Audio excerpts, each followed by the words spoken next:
under the ambit of RBI and its regulations.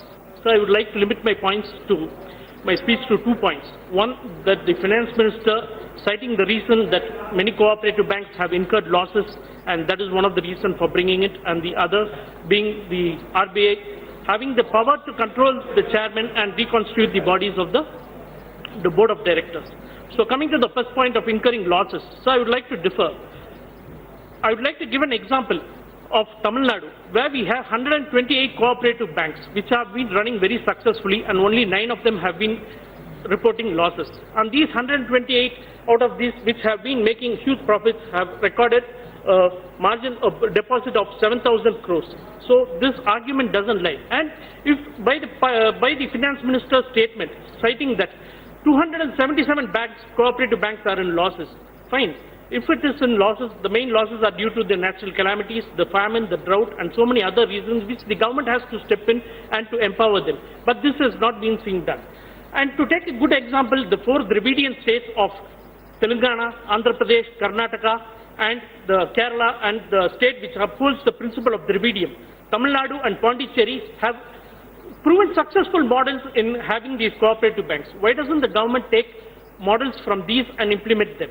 And also in the following in the cases, you see that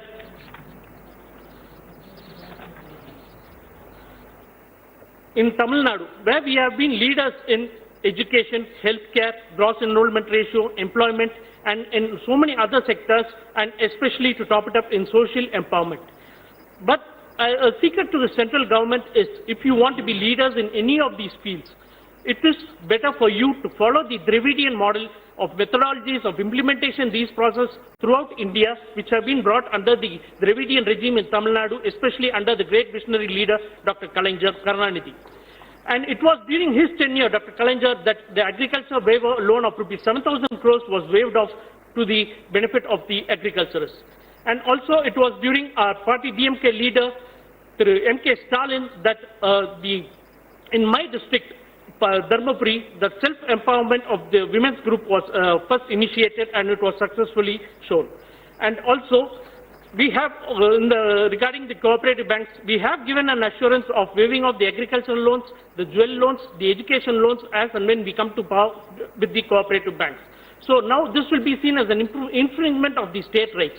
An infringement of the state rights has been constantly being seen by this government, coming and taking each and every aspect of it. And also, to say that the entry-level 32 states that the cooperative banks lie under the purview of the state government, and article and the entry level of 42 of the union government also excludes this list from this. This can be challenged in court based upon these 2 points. And also saying that the states have the authority to regulate the banks under the registrar of cooperative banks. So that is the main reason, even when this Regulation Act was brought in 1965, it was excluded from the list. So the state has the power to incorporate a bank, to regulate a bank, and also to wind up the regulations of a cooperative bank.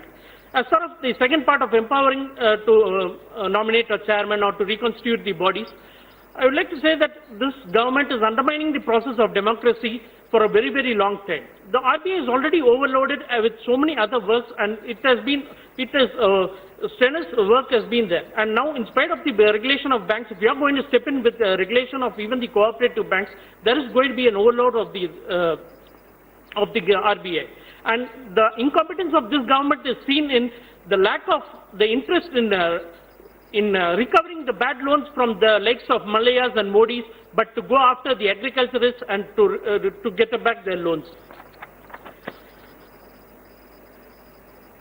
The appointments of a few serious doubts which brings into us like the recent UPSC government entry list, which have the successful candidates have come out. Out of the 129 candidates, the 476 candidates have been cleared from, they have studied from just one coaching center called the Samkalp Foundation, which has been affiliated to the RSS.